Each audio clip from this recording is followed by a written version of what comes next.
Welcome back to the Lift Free and Diet Hard podcast. I'm your host, Andrew Coates. Join me along with industry leaders and friends on a quest to get more people through the gym door and eating and living healthier. Join me where evidence meets empathy while rejecting fitness industry fads and extremism. Let's begin. All right, guys. Hopefully you could hear that. That was the sound of a White Monster opening up. No, I'm not sponsored by them, but God damn it, would that be cool? But the White Monster is in the spirit of having my good friend Nick Shaw back on the show. He's got a White Monster at the video watchers. A little bit of fun. So if you've been living under a rock, Nick is the CEO of RP Strength, my sponsor. Love you guys. An IFBB Pro Bodybuilder himself, an author, and a close friend. Welcome back. Thanks so much for having me on, man. Got a little bit of a cold going on. I don't know what it is, man. I can't shake this. I never get sick, but before Christmas I got sick, and I would be better for a while, and it would weirdly come back. Now again, I live in Charlotte, North Carolina, and the weather has ranged from, I don't know, in the last month, like 75 degrees to there was a low of like 13 the other morning. So I just think that's going on. I mean, basically the whole US is getting hit with this crazy like winter storm. I mean, shit, you live in Edmonton, so it's just like whatever, another day for you guys. But down here in the South, man, my kids were off 2 days of school this week. It was canceled, and 2 2-hour delays because of this. Like South's just not, they don't do snow or ice or anything like that. I grew up in St. John, well, actually rural Newfoundland, and lived in St. John's, Newfoundland. I mean, the winter storms and snow, whatever. Like we had a big dump of snow earlier this year, and this is what I'm used to. I've driven around in this shit for forever. Yeah. So, yep, different I life. grew up in Michigan, so I mean, for the most Fair. part, plow the road, then throw some salt on it, but you just drive a truck or whatever, and I mean, it would take 2 feet of snow, let's say, in order to cancel school. Otherwise, it's like whatever. It's just they're not equipped for it down here. They don't have the equipment and the supplies. And hey, why would you, right? When it only snows once a year, like you don't want to waste a bunch of your budget on it. But yeah, if I sound a little weird, that's why. I mean, I can notice it, but You're good. here we are. All right, let's have push through it. Let's have some fun. So I get a grand kick out of how the hypertrophy space has become a literal battleground over competing ideology. And I use that term very deliberately. Yeah. A lot masquerading as, let's call it science-based. What's going on? Like, explain to the listener, even the coach who's trying to like figure out, all right, what's actually real, what's not. What's the undercurrent behind all this? Why does this exist in the social media space? So, Andrew, you've been around in the space, I mean, probably as long as I have. So when we were coming up, let's call it early 2010s, the idea of like evidence-based fitness really didn't exist, or it existed in this super small, like weird corner of the internet that very few people knew about. I'm talking about your early days of like probably bodybuilding.com forums. Alan Aragon, Lane Norton were a couple of the pioneers. Shout out to those guys. RP probably didn't really come on until maybe like 2014, 2015, maybe helped spearhead that a little bit. And so it went from this thing that no one really knew about, which was not great because then you had all these weird charlatans saying all this crazy stuff in fitness. Again, not great. But here we are nowadays in 2026 now, where like evidence-based fitness is a very big concept, I feel like, in fitness. Please correct me if you have a different take on it, but that's my kind of read on it. Well, I kind of look at it as it's a weird analogy, but it's almost like the menopause space for women. All of a sudden, because health and wellness is so big, I mean, shit, we've got like wellness as a like supplements and that is an industry. That's a whole different ballgame. But it's a gold rush, and there are people pouring in to these spaces. And of course, we know that online there's no gatekeeper anymore. Actually, it's perfect the way you started this. Bodybuilding.com T Nation. In the early stages of fitness, to be an authority, you had to go through a gatekeeper. You had to be platformed, which usually meant you had to know the right people, have the right educational credentials. You had to demonstrate some capacity to, usually it was writing. And I mean, I've said this in different formats, but one of the reasons why you guys hit it big is you had Dr. Mike Isertel getting platformed by Chad Wesley Smith via Juggernaut Training Systems, which was an early player in this. And Chad has the credibility of being an elite powerlifter, strength sport athlete, right? Yeah, no, absolutely. And so we went from this relatively unknown space and sector to now, everyone and anyone can be on social media. You don't need to have any credentials and all that, which again comes with pros and cons, because you're going to get a lot of people that can make a living off of this, which, hey, that's cool. Not against people making a living. But at the same time, so what has happened, especially here in the recent years, now again, a lot of this is just the way social media works, because it doesn't reward kind of the boring, consistent stuff of like, hey, you do X, Y, and Z, pretty boring, pretty consistent, do it for 10 years. That's how you get results. It basically lends itself to saying stuff that's more outlandish. And so that to me is what has now happened, where you get, and I'm going to exaggerate here a little bit just for a bit of comedic effect, but to kind of sell the point. You got these like 16-year-old kids who've maybe been in the gym for a few months or lifting for, maybe they got it for school sports or something, but they haven't been lifting very long. And then they come on and they say they're science-based. And like, what does that really mean? Well, they don't really even know what it means, but now evidence-based stuff is more popular than it was. Because like if you were to go back in time to 2013, 2014 and try saying you're science-based, like one, no one's going to give a shit. No one's going to catch on. But if you said you were paleo, well, holy shit, like you'd probably get some credibility. Nowadays, like no one says they're paleo anymore. Like that's totally gone by the wayside. But like it rewards the sort of the current trend, what's trending, what's popular. And not only that, but then you have to take stuff and sort of be outlandish or react or critique to like what other people are saying. That's kind of how you get some pub and PR. Now, again, people might say, well, like, dude, shut up. Like, that's what Mike does. Fair in some regard. That is what he does. But I will say there's a distinct difference because, Mike and I noticed early on, I remember talking to him all the time. I was like, dude, let's not be this place of like a lot of negativity. I was like, yes, it's titled critique, but if you actually watch it and listen to the content, it's not as much of like a critique as it is like, hey, let's discuss it. Let's kind of react to it and let's look for the good. Because even if it's someone, that is mostly saying stuff that's not so great, they will have good elements. So hey, let's do justice to let's uncover what they're talking about.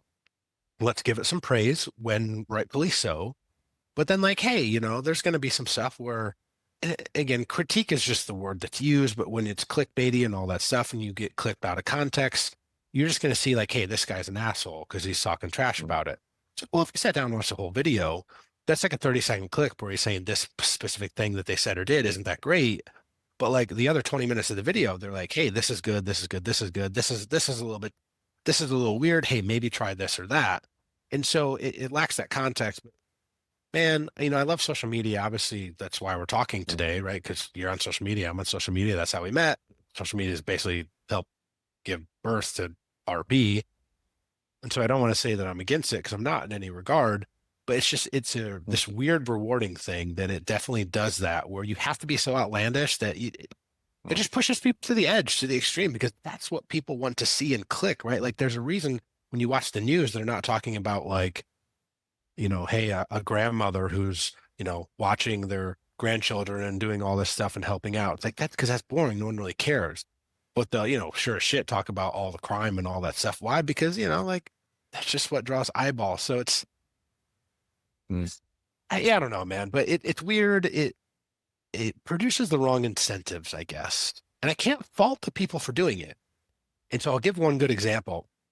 Like you've seen Mike, the way he does curls sometimes, right? He'll like lay down on a bench or like. I was thinking this. I'm glad you brought it up. So yeah, because sometimes people are going at Mike over this stuff. So yes, please go there. Yeah. And it's like, for example, I mean, listen, you've been training probably as long as I have. How long have you been training? How many years? I mean, shit, if you really bring it back to when I had a weight bench when I was, I started over 30 years ago. There you go. I've been training since I was about 13. So something like 25 years now. I'm now 38. I couldn't get my biceps sore no matter what I did. Never got sore, right? Like never get sore biceps. So I see this where they're like, hey, try doing them like on an incline. Yeah, 45-degree incline. It's like the first thing that I saw. Hey, I'm going to give this a shot. A little weird, but hey, I'm going to give it a shot. Big stretch where I'm going back. Lo and behold, the next day I was like, my biceps are sore. I actually feel this because normally if you're just doing like a barbell or easy bar, you can't get the stretch at the bottom because, well, like your body's there. You can a little bit if you're doing dumbbells, but even then it's kind of hard. But like if you lay down like that, okay, you get a stretch and I can sort of consistently get sore. Now, again, And that's you, not the be all end all in hypertrophy, but like, hey, that's probably a good sign. Like it's something's going on. and there's a decent argument that you're experienced enough that I like consistency within my workouts, but having a slightly novel stimulus within what is overall a fairly consistent Yeah, approach can be very beneficial. Uh, absolutely.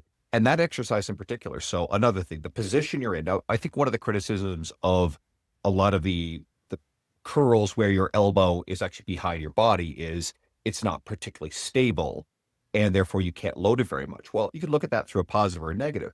If you can actually get a pretty good stimulus with less load, there's less orthopedic stress on Sure. joints theoretically. And it's not like, and again, it's to your point about not taking in isolation. What are the other exercises in the workout? Now, do I think this is the most essential thing ever? Probably not. But if you're trying to maximize muscle hypertrophy, let's say It's a for tool. something, but here's what we've always done as bodybuilders.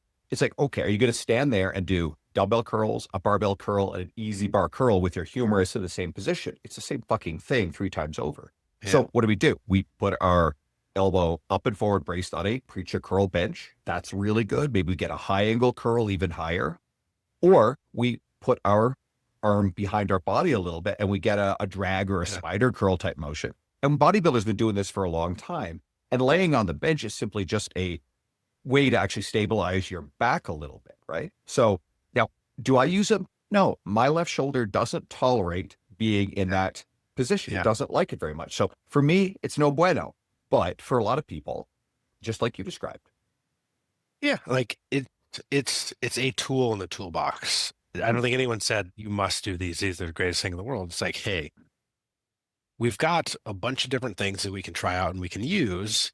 Everyone's going to be a little bit differently, but you want to stick to the basic principles and like that over time. But where I was kind of going with this with the science-based crowd was, you see that, you see Mike doing it, you see some of the big name evidence-based people on YouTube doing it, and it sort of catches on. And then where I really want to go with this was, and this is funny, like I think it's funny. If Mike saw it, I know he'd laugh too. Like the cable stacks, and you've got like the big thing that goes across the middle at the top where like you can do pull-up. Yep. So I remember seeing this TikToker or something like that, probably some young kid, and he was laying on top of that. Like he somehow got himself up there, was laying down on it, and then was like, doing curls. And it was, to me, it was like the perfect example of how you can take something and then completely exaggerate it to the fucking furthest degree that you can. Why? Because like it's funny and it's gonna draw clicks. Like, and listen, hey, they got me. I laughed. I saw it. Like I wanted to comment and be like, hey, respect to you. Like that's funny. But again, it was sort of getting at these evidence, these guys, probably Mike in particular, of like, look at how silly they're being. Well, so let's take your stereotypical bodybuilder who's probably not going to do that particular exercise, and they somehow see that. And then this whole idea of science-based and evidence-based gets bastardized into this. And then it's like, oh, science-based means you're a 16-year-old kid who doesn't know what the fuck they're doing, that's doing all this silly stuff and trying to take like one study or one exercise and extrapolate that into like, this is the be all end all. And it's really hard for people. Again, I'll throw you and I in that because we've been training 25 plus years. It's really hard when you've been training that long to look at someone that weighs 150 pounds, been training for a couple months, when they start trying to make all these outlandish claims. And you're like, bro, you've not even spent a year in the gym. Like you use 20-pound dumbbells for curls. Like it's just different. And I know like even Mike and I on the RP Strength podcast ourselves, like I've run into this a couple times too, because another example was, I didn't know that apparently somehow there's like this big group of people that really prefer to do low reps for hypertrophy. And I was Yes. like, I didn't know it was the thing. So Dylan, who works at RP, I think made a meme one time. And so like I posted it. I wasn't even really thinking about it. And I just couldn't believe that people were like trying to talk shit to me. And I was like, and every single one of these kids was probably 23 years old and younger. So I'm just like, how long have you guys been training? Like, what kind of weights are you using? Because I understand the argument of like, if you're only benching 225 and you're doing sets of 4 or 5, okay, that makes sense. Like, it's not going to beat the shit out of you too much. If you're big enough where that same weight is now, 315, 365, like, holy shit, that's a whole lot different. And so like, evidence-based really at the core. And I'm going to use that's different than science-based. I think science-based has become this weird thing the TikTokers like to hop on and say they're science-based. So I don't really, let's not go by that. Evidence-based is you look at the research, yes, but you also have to factor in the actual art of coaching, the practical component where you are actually in the gym for a really long time, whether it's coaching people, working out yourself, and you combine those into like, hey, here's probably the better way to go. And I think sometimes that gets lost. And I mean, shit, dude, that's why RP was even created back in the day. It was really to combine the two. It was like, let's take, research, evidence-based stuff, get people that are PhDs and all that to know what they're talking about. Also, you can't forget, like, you need, serious athletes that are getting after it in the gym. Combine those together, and now you're talking. So I feel like somewhere along the way, a lot of that's been lost and become this, again, just these ridiculous hot takes that just makes everyone kind of look bad. Look, I'd love to dive in further to the idea of the lower rep stuff. Like, I'll play around with rep ranges. We classically always have, I think, right? And the thing that I have an issue with is the absolutist claim, which I've seen presented in a lot of places, that you never need to train above 4 to 6 reps. That is stupid, inefficient. And with that, I've seen claims that you can do this with all exercises. Now, this is bullshit. Anybody who's ever trained in the gym knows that. Can I hop in a hack squat or pendulum squat machine and do sets of 6 reps to like, an RAR2, like 2 reps in the tank? I think that's actually quite excellent. If it manages fatigue very well, you're stable in that point. I wouldn't do that with a barbell squat. I guess you could. That's fine. It's just, I think the barbell squat's more fatiguing and Gonna beat the shit out of you. Yeah. It'll beat the shit out of you a little bit, but are you going to do barbell squats, relatively heavy to sets of 12 to within like 1 to 2 reps of failure and multiple sets? That's really fatiguing and it feels terrible, right? Imagine sets of 20. Okay, so there are a whole bunch of things that actually work fine in that 4 to 6 rep range, right? And if you have the time to rest between, you need more time to rest, and you can gain the tension, the volume through multiple sets, fine. But you turn around and bold-faced to me say, you can do a set of side dumbbell laterals, dumbbell curls, leg extensions, and a lot of these isolated exercises where if you want to get into the physics stuff, they have a longer moment arms or the axis of rotation is far away from where the weight is. And you tell me that you could actually, with good form, do that effectively. You're full of shit. Yeah. You're completely full of shit. And I've seen these claims. You see these kids doing, they've seatbelted themselves to cable towers. Yeah. And they're doing these clearly like tough, struggling failure sets of really heavy relative to them, like single arm cable press downs. It's totally ridiculous. And one of the arguments is, and I can't remember, I wish I could remember who did this. So the seatbelt is supposed to make them stable. Well, here's the thing. Stability is not the constraint in this problem. It's not the limiting factor, right? So you're artificially creating more stability. It's not even relevant to that cable press down example. Yeah. Really good point on the exercise specific nature of that, because again, I take it for granted. I already make these assumptions in my head. So to me, it's not even an argument that one could make, right? So the example is compound lifts for sets of 15 to 20. I hear that. That shit is rough. It is tough. It is brutal. It will beat you up. Barbell squats for sets of 20. Holy shit. Like, you're not doing that very often. Super fatiguing. So I hear that. Deadlift, same thing. Like, holy shit. Like, you're going to die if you try doing that, very often. Compound basics, really hard to do that. So like, to that point, again, right, it comes back to the nuance. So if Mike's going to critique and do other stuff, we have to say, hey, what do they get right? What do we question a little bit? So in this regard, it's like, cool, compound basics, you probably don't want to go really high reps. We'll beat the shit out of you. But in my head, I'm like, I already know this, right? Because I've been training for 20 plus years. So in my head, I'm always thinking, well, you know what? Man, if I go really heavy on triceps, it hurts my elbows. It just doesn't feel good. So I'm like, why would I train heavy for low reps on something like that? Or even curls? Do you know how badly my forearms and elbows would hurt if I tried barbell curling like 135 for sets of 4? Like, fuck that shit. I'm just not even lifting. Oh. And so it's like, it's nuance. It requires a bit of thinking and thought, which there again is a problem, because then you have to understand the core principles and sort of apply it yourself. But I picture, doing sets of 15 to 20 of like doing cable tricep pushdowns, doing I like to do like the body weight skull crushers, where you're just kind of using your own body weight. I like those for high reps. Get a good pump. Or like, I don't know, dumbbell curls. I can probably do sets of 12 to 15. This doesn't really bother me all that much. For some reason, I think after training jujitsu for a while, when I started doing barbell or even easy curl bars, there's just something about the angle of my forearms, and it just would really hurt. So again, like I just had to change things. So I use a lot of dumbbells, and I'm not trying to go super heavy. Why? Because it beats you up joint wise. So there's a couple different types of fatigue there. Like, so the people that are saying the high reps is super fatiguing. Correct. What type of fatigue are we talking about? Compound heavy barbells? Just general like axial fatigue. Like you just, it fucking is terrible for lack of a better term. Like, it's just really hard. But then like you've got whatever, like, I don't know, the fatigue from like lactic acid or something from doing a higher rep. And that to me, I'm like, Mm. yeah, I get that argument, but you're missing the joint pain. You're missing all that. We're like, when you've been in the gym doing it for a really long time, you understand that. And the example that I always like to give is I remember when Mike and I were young, up and coming in 2009 to 2011, let's say, I remember watching John Meadows train. And he was doing all sorts of different stuff. And I remember I was like, Mike, like, why is he doing stuff that's so different than what we're doing? Again, we were in our early 20s, so we were blasting away at like heavy compounds, kind of powerlifting style. And we could recover from it. It wasn't a big thing. So when these young 20-year-olds are saying this stuff, I'm like, I get that. You can get away with it then. Picture yourself in 10 years. Like, you're probably going to evolve the way you train. And like, to me, that was like, you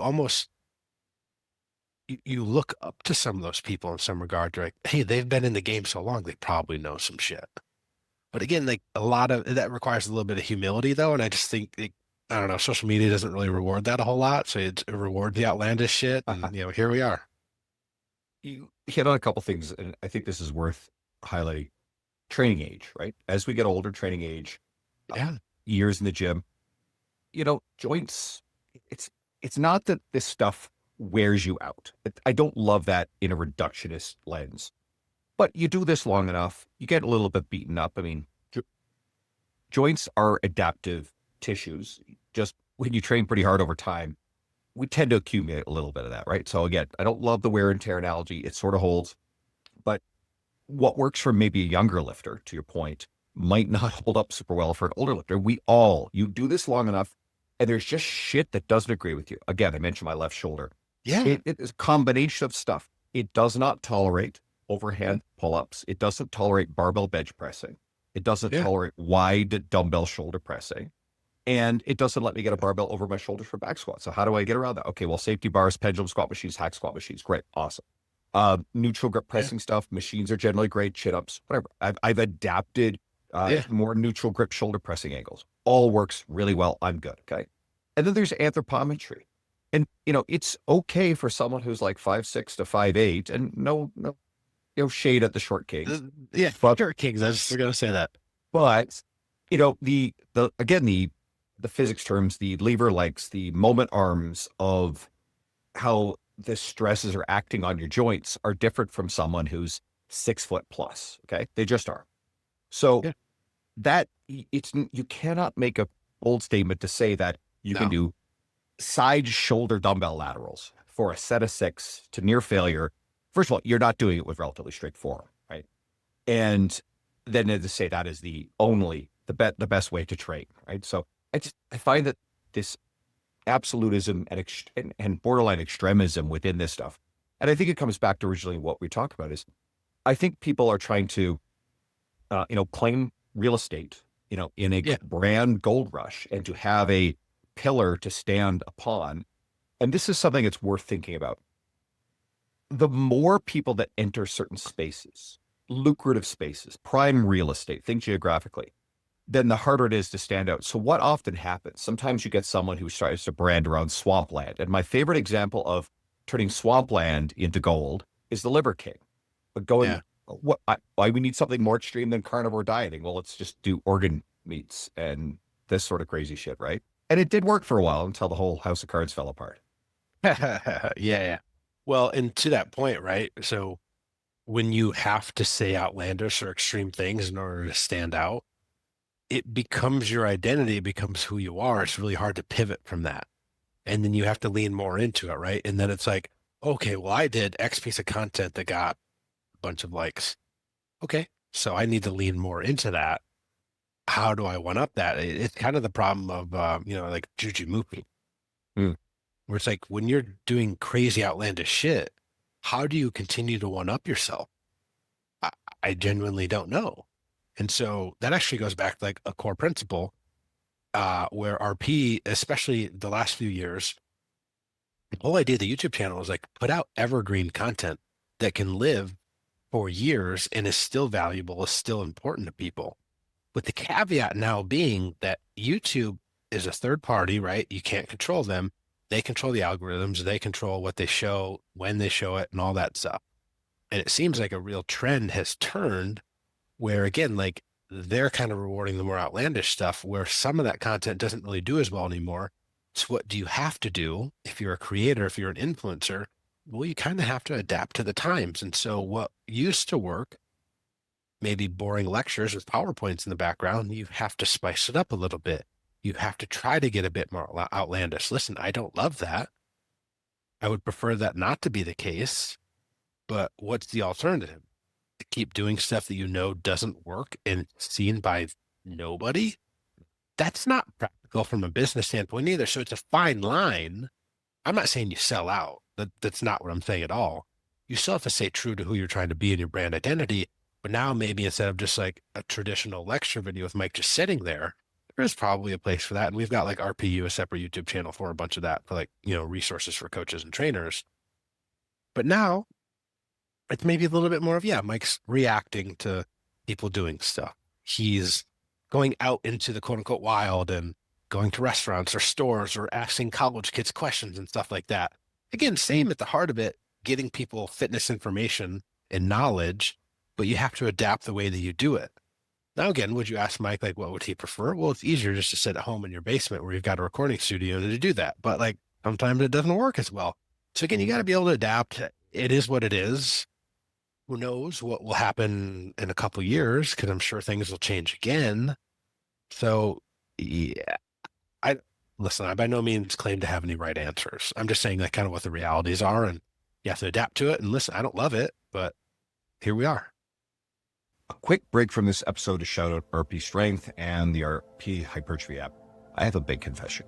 I've never used a coach before. I've always auto-regulated my training for decades. But I've known Dr. Mike Israetel and Nick Shaw, the founders of RP, for years, and I'll get behind anything they create, including years of reading their books, consuming their media, attending their seminars, and having them as guests on the show. And I've been using the RP Hypertrophy app now for several months. And several things have happened. It forced me to make smaller and more gradual but better increases in weight volume across time, like putting 5-pound plates on each side of a leg press. Like, who does that? Never before. Only 45s. It cut out the junk volume. It made my workouts faster and more efficient. I show up with a plan. I didn't have to think about what to do. I feel more accountable having a log my progress. And I don't skip things because I don't feel like it. If hiring a one-on-one coach isn't for you, using the RP Hypertrophy app is the next best thing to manage your gains and to take the guesswork out of your program. There's a 30-day money-back guarantee, so you can try it risk-free, and if you don't like it, they'll give you your money back.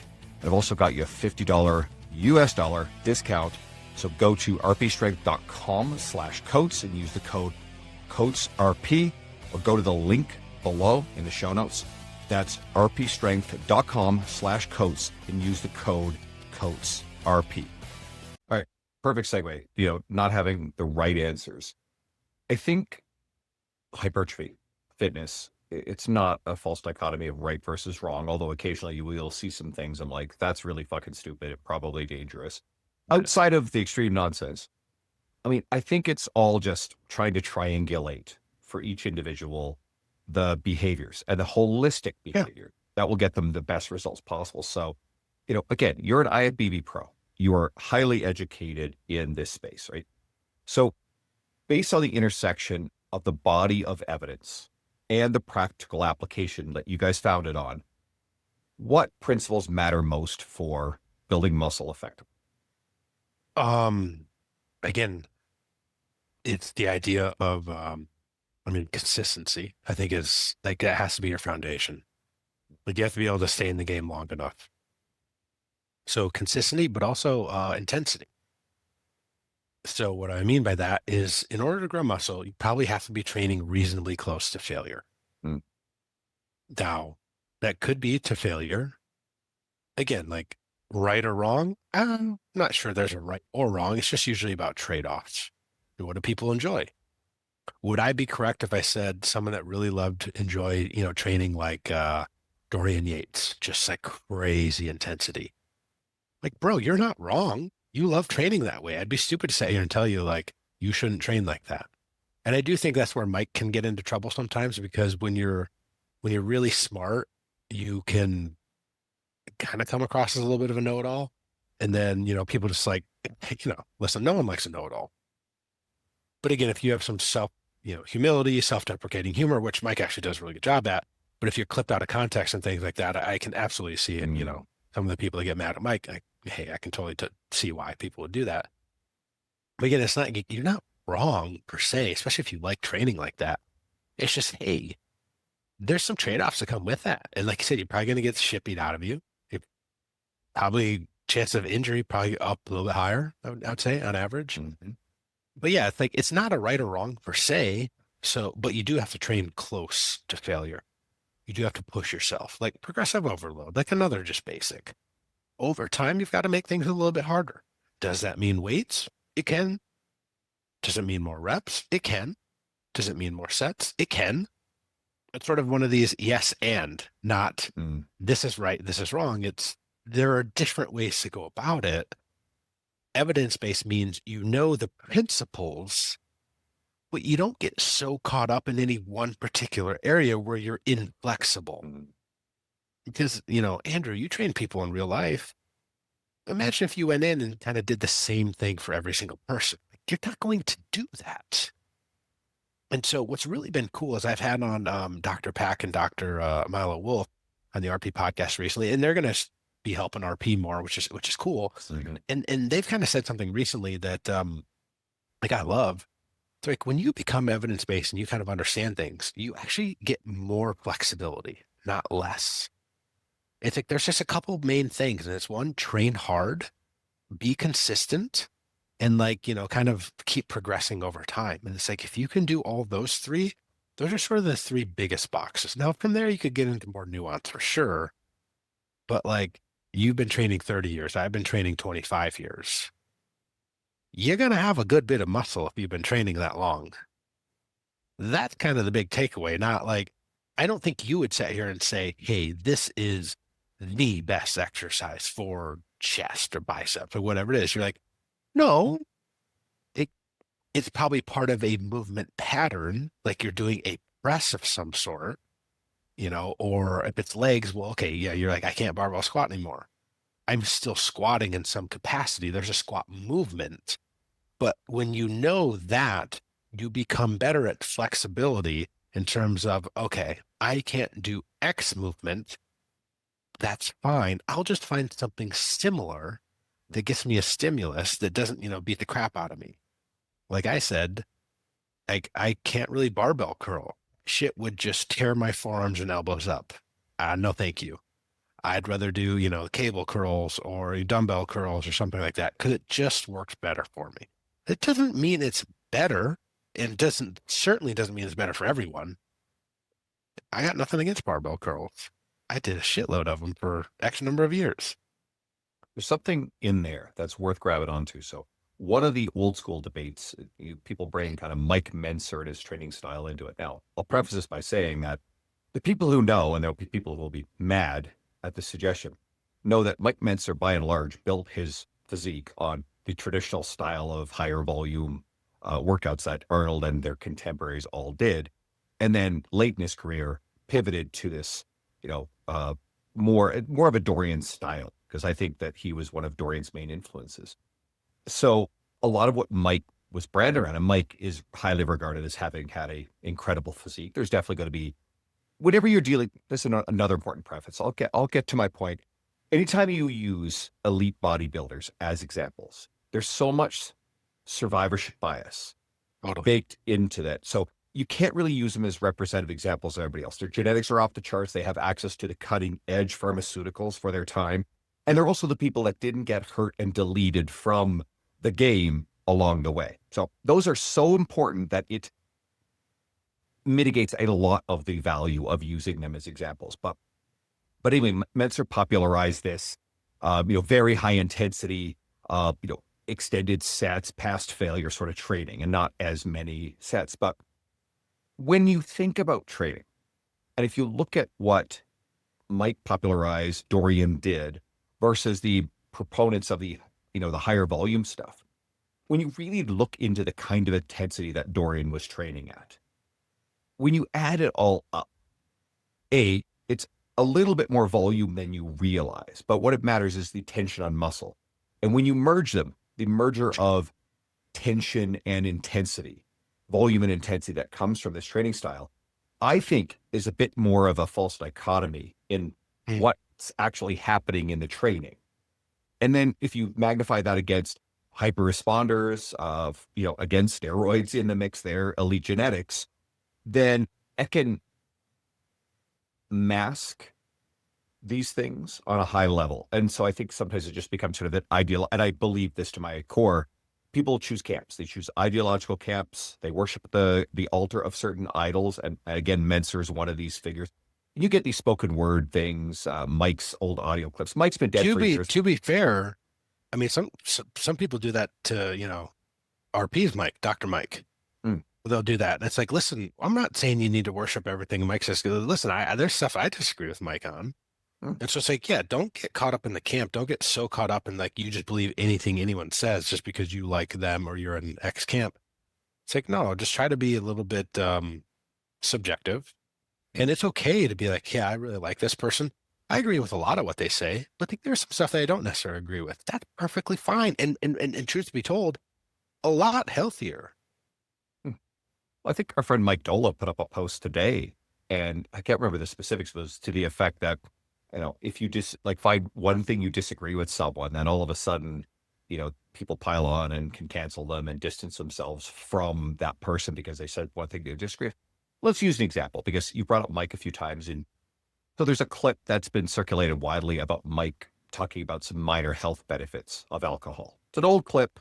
It's definitely taken out of context. And Cody Sanchez, right? Cody Sanchez podcast. I believe that's probably it. Yep. And then I've heard him in other formats actually correctly state the science behind alcohol stuff. So I've heard him say different things. But again, this has been taken way outside in terms of magnitude and frequency to represent Mike in a negative light when you've literally clipped out this one thing. And again, we're missing some context around it. And Mike's clearly changed his views on that particular point as well. Well, so Andrew, I'll even let's go one step further. So how did that clip even get started in the first place? Mike was on Cody Sanchez's podcast. Like, we met her in person. She's cool. But what is rewarded? What is she after? The most eyeballs as possible. But so someone listens to that podcast. And nowadays you can use AI to find kind of the, most clickbait stuff that someone says. And this is just common practice nowadays, but you'll find the most outrageous takes that a lot of times don't have the full nuance and context because you're only clipping 15 to 30 seconds. And so what's funny is, I've seen that several times and I'm like, I don't agree with Mike's take on that. I think alcohol is stupid. I don't recommend people drink it. And I think Mike and I did a podcast even on the RP strength one before where again, he was, to his credit, he was trying to be as nice as possible about alcohol. And I'm like, I'm biased against alcohol because I think it's stupid. And I was like, nah, man. I'm like, I don't even think, but all he was trying to say is you can drink a little bit without these completely crazy negative effects if you do it in moderation and there's some, other things, but that's the context around it. But again, why? Because fucking social media rewards the clickbait stuff. And it rewards it. Why? Because it gets people riled up, gets people talking about it, draws people to the page. So I remember seeing that and just being like, Mike, why did they use that clip? And he's like, oh yeah. And he's just like, well, what do you expect? And I was like, okay. There's another really good example of this. So it's gone viral a number of times a while back. So Dr. Gabrielle Lyon, who I love. I know her in person. She's a wonderful soul, very kind person. And she's on a podcast with Ed Milet. And I can't remember which flow of it is, but basically between the two of them, they both say and agree that walking is not exercise, right? It's a short clip.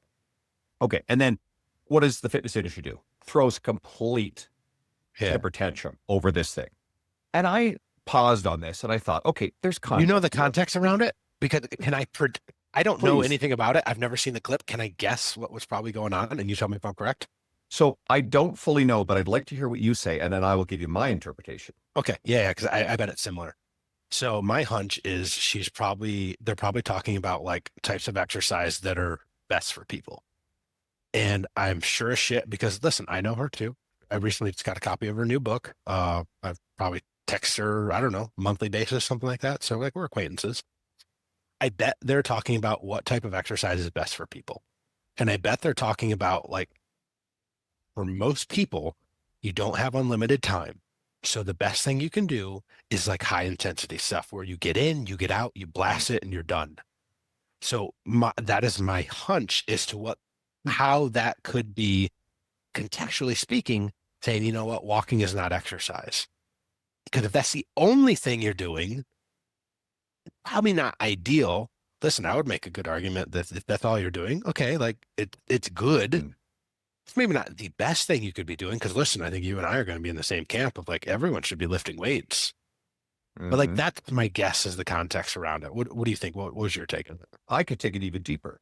My suspicion is any intensity or stimulus, you have to bring it to a certain level of intensity and create a certain level of stimulus for it to be efficiently adaptive, to your point, right? So let's say you get someone who's never walked, probably overweight, very deconditioned, and they start doing a bit of walking to the point where they're approaching near failure. Fuck me, is that ever a intense stimulus? That's very adaptive for that person, right? Now, let's say you take someone who is very active. Then is walking the kind of adaptive stimulus that efficiently creates change? Almost certainly not. Now, here's the important thing here.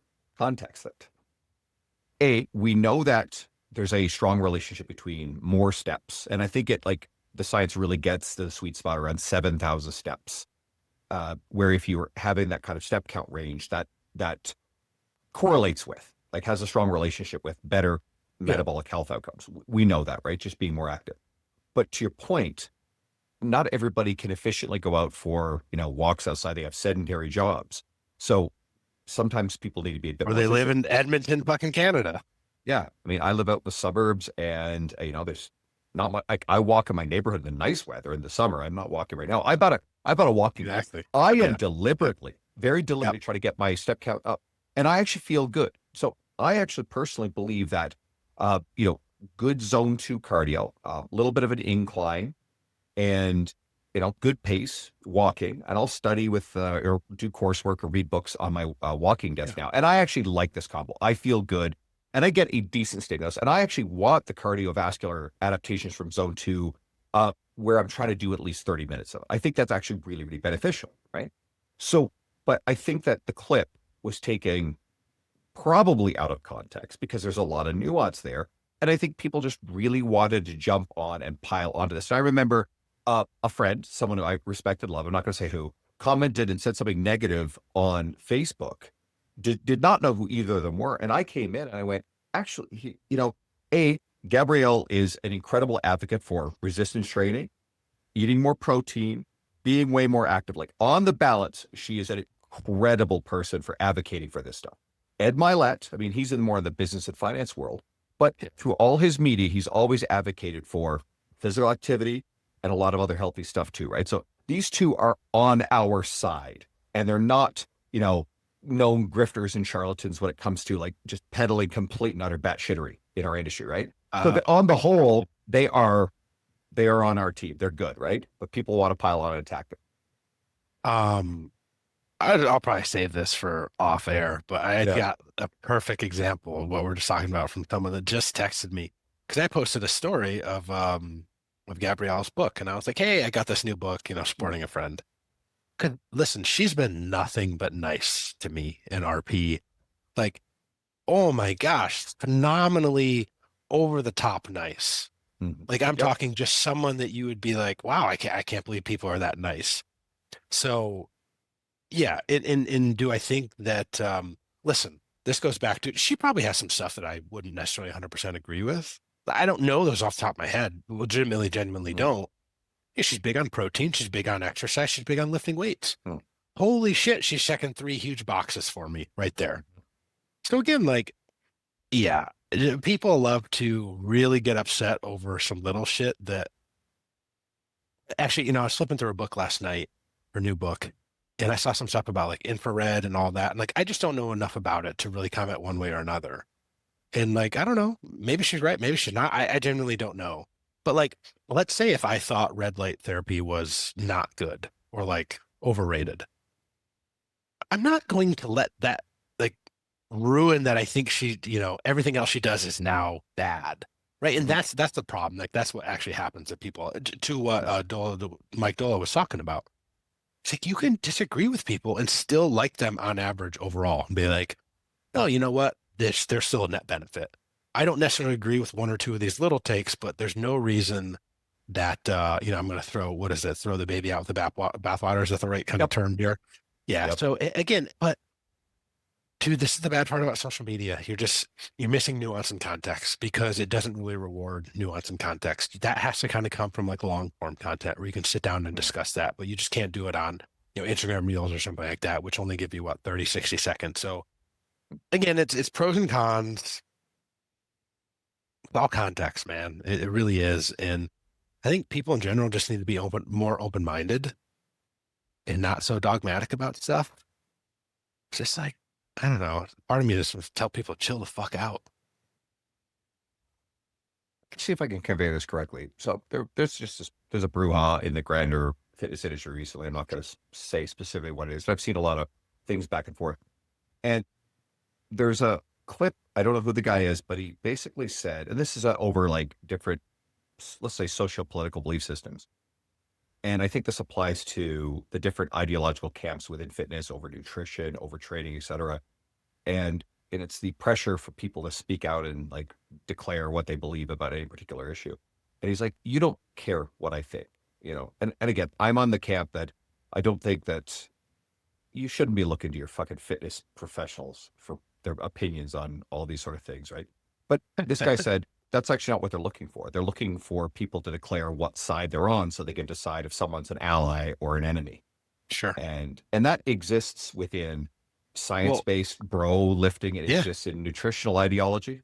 coach, and not only that, but like holy crap, a lot of times people want others to form opinions when like they don't even know what's going on. Like, how can I speak to X, Y, and Z when like I genuinely don't know what's going on? I don't know enough about it. Mm, Should I go out saying, "Oh, I believe X because I saw this 30-second clip of what happened"? Get no idea. Like, who knows what the fuck happened for the 5 minutes before that, the 5 minutes after? I mm, genuinely don't know. So the reasonable stance to take is, you know what? Like, I'm gonna kind of remain neutral until I find out more information, because who knows? Again, because of the way social media is, like, yeah, you might follow someone, but guess what? They might have an agenda or a bias to, mm. kind of push an angle. I'm not saying that angle's right or wrong, right? I'm not here speaking about right or wrong. I'm just saying like the reasonable stance is to be like, you know what? I kind of want to just collect more information and kind of decide for myself. And then you don't necessarily need to go and declare that publicly. Like, what's wrong with that? I think one of the biggest problems that most people are dealing with is stress and overwhelm. And stress and overwhelm comes in a lot of forms. It's time stress. It's what, your busy life. Anybody's got kids, not sleeping enough. Um, News media, social media, to your point earlier, they reward outrage. They reward sensationalism. They reward divisiveness. Shows up in our world.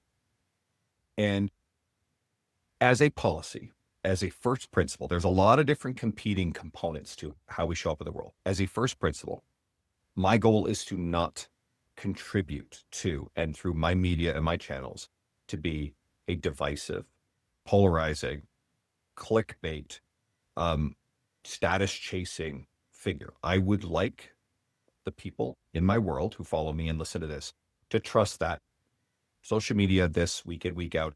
I am, quote, a safe space, irony, from outrage, performative outrage. And I'm going to use, that might get me in trouble, but I don't care. Performative outrage, which is not everybody that gets into this stuff, but some other people are. I can smell narcissism. And I will say this, I've said it in other formats.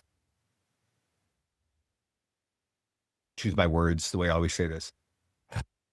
There are individuals, status chasing individuals in our industry who are possessed of such a narcissism that when something bigger is going on in the world, they must insert themselves within it. And they will use a lot of different narratives to justify why they're doing it. It is narcissism. It is narcissistic behavior. They can't sit down and let something bigger, and then people who are more qualified to talk about it, they must be the loudest voices. I'll die on that hill. And I trust the people here regularly listening, appreciate the fact that I don't jump in. I don't participate in that stuff. I usually tend to get fairly quiet or business as usual. And there are people who will wield narratives, very antagonistic narratives towards that. But guess what? Here's the other thing. And this is for the coaches listening. The people yelling at you and pressuring you to actually be outspoken about things you probably don't know enough about, they don't care about you. They do not care about you whatsoever. They are trying to manipulate you to their agenda. They do not care about you. They do not have your best interest at heart. I promise you this. Okay. Yeah, that's actually really interesting. Correct. They don't care about you. It's actually coming from a selfish motive because they basically just want to say you're good or bad based on what they personally believe. Because, heaven forbid, it's different. And then again, this goes back to, can you disagree with someone and still like them? The answer should be, of course you can. Now, again, we all struggle with that. Like, of course, I see some shit online that I don't like. And it's just a temptation. The temptation is immediately big. Oh, I don't like this person. They're bad. And then I have to be like, Nick, shut up. Stop it. Nope. But again, that all takes time. That takes effort. And again, a lot of people are looking for black and white answers. They don't want the nuance. It's just easier to label good, bad, black, white, yes, no. Because landing in the middle just requires a lot more thought. And that's hard.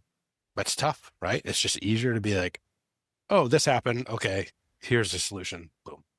That's it. It's just binary.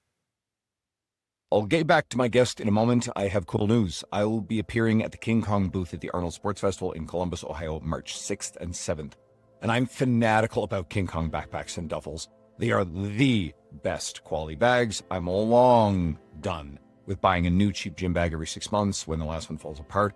My biggest problem is needing to pick between my Conquer backpack, my waxed canvas core backpack, my Plus duffel, sorry, it's downstairs, my Heritage leather. This thing is so classic. It looks gorgeous. And my Edge backpack. Sorry, you guys can't even get this one anymore. And I always have one of them with me wherever I go, the gym, work, all my travel. I rarely use traditional suitcases anymore, and the convenience is unmatched. And you can save 15% on all your orders. Go to www.knkg.com/Andrew59676. That's www.knkg.com/Andrew59676. Don't worry, just go to the show notes, the link's in there. And I hope to meet you in person at the King Kong booth at the Arnold Sports Festival. This has been interesting. I want to swing back around. I think something, again, a bit more of a takeaway for the general user. So again, you built an IFBB Pro Physique, which is no small accomplishment. Okay. How do you manage your everyday to maintain your physique, noting that it's impossible to sustain stage lean? And yet, if you look at your media, boy, do you do a pretty goddamn good job of staying jacked and lean, right? So yeah. And again, you're balancing this as a CEO, balancing family, kids. You don't travel as much right now, but travel for your work in the past. How do you balance all this stuff and still keep the physique? Dude, it's the greatest thing in the world. Dr. Back, he's kind of what he built his PhD on. So it was great. Again, the recency bias. Those guys were just on the podcast recently. And so it's top of mind, but it's this super important principle. What it takes to grow muscle is a lot different than what it takes to maintain muscle. So when you said this earlier about like the way that Mike Mentzer trained early in his career versus later in the career is kind of a really good example of that, because what it takes to grow a bunch of muscle is you have to push the envelope. You have to do a lot. It takes a lot to grow muscle. Once you get there, though, it's a lot easier to maintain it. And so it becomes this really cool empowerment tool that you have to make out, you know what? There's different periods of your life where like training is the number one focus, and that's awesome. And there's other periods in life where maybe you have more travel, maybe you have more family commitments, maybe you have whatever it is, right? It doesn't matter. I don't know, maybe you switch jobs, you move, you get married, you have kids, whatever it is, right? There's 100 different things. You can feel comfortable knowing that I used to train 6 times a week. Oh my God, what am I going to do? I can't train 6 times a week right now for the next couple months. Dude, no worries. You train 3 times a week. You're not going to lose muscle. As long as, again, this goes back to the principles. As long as you're training reasonably hard, right? You're being consistent about it. You're not just taking the time off completely. And again, there's maybe a little bit more nuance. Like you could probably focus a little bit, like bias things a little bit towards a bit more stretch when you're training. You do all these things, like you're not going to lose muscle. And holy shit, what an empowerment tool. You're like, oh, that's actually great because I can sort of divert some of my attention and focus to the other area of my life that's now more important at this time. And then if you decide to get back into it and you want to get back to training 6 times a week when things calm down, awesome. Love it. You totally can. But like, it's this huge, huge thing that you have when you understand it is that you can, as long as you're training fairly hard, you can get away with a couple times a week and maintain basically everything that you have. Holy shit. What a wonderful idea. And you just described something that, well, it's already out. I have an episode with my good friend, Jonathan Goodman, and he just wrote a book called Unhinged Habits. And you kind of describe the essence of it, where he sort of pushes back at this, everything has to be consistent all the time, 1% incremental improvement daily, compounding. I mean, there's wisdom there, but he actually looks at it and goes, most of the great things that people have ever accomplished in careers, I mean, very definition of being an author, you exist in seasons of sprint, of unhinged intensity, as he put it, in order to be able to accomplish these things. And your training to build your physique, certainly to go into the show where you won your IFBB Pro card, that's unhinged intensity, right? Oh, but absolutely. It's not sustainable. But I'm guessing that while you were approaching that show, could you have done, optimal relationship investment, even family, certainly friends? Could you have been on the forefront of the biggest pushes that RP's ever made at the same time? Probably not. Those things probably had to effectively been on some sort of maintenance mode. I think where people get in trouble is that they just forget about those things and then they apply. Well, it's the same thing. Yeah, you said it. It's maintenance mode. You push a gas pedal here, something goes on maintenance. There's a give and take, right? You're not just slamming the gas pedal all the time on any one thing. That's how you get burnout. That's how you get hurt. That's how bad shit happens. So you have to be able to pull back and decide those and basically say to yourself, I'm okay with the trade-off of I'm pushing really hard, let's say in work right now. I know that, you know what, maybe it's not the right time to volunteer coach my kids t-ball. Like I can't do both. So you push the pedal here, back off a little bit here. Maybe the next summer, you're like, you know what, I had to give this up before. It's going to be priority to, now coach my son's t-ball league or, whatever it is. And guess what? Then I know that, hey, I can't schedule meetings Tuesdays and Thursdays from, 4 to 6, let's say, because I have this. Like, that's all it is. You're just making choices and trade-offs, and you're just basically trading off the priorities in the season. So I think sometimes people do overlook that, but it's like, no, something just goes on maintenance.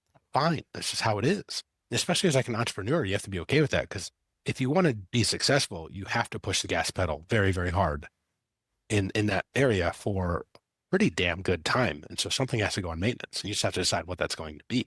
Now, it could be, like you said, maybe just go and hang out with your friends.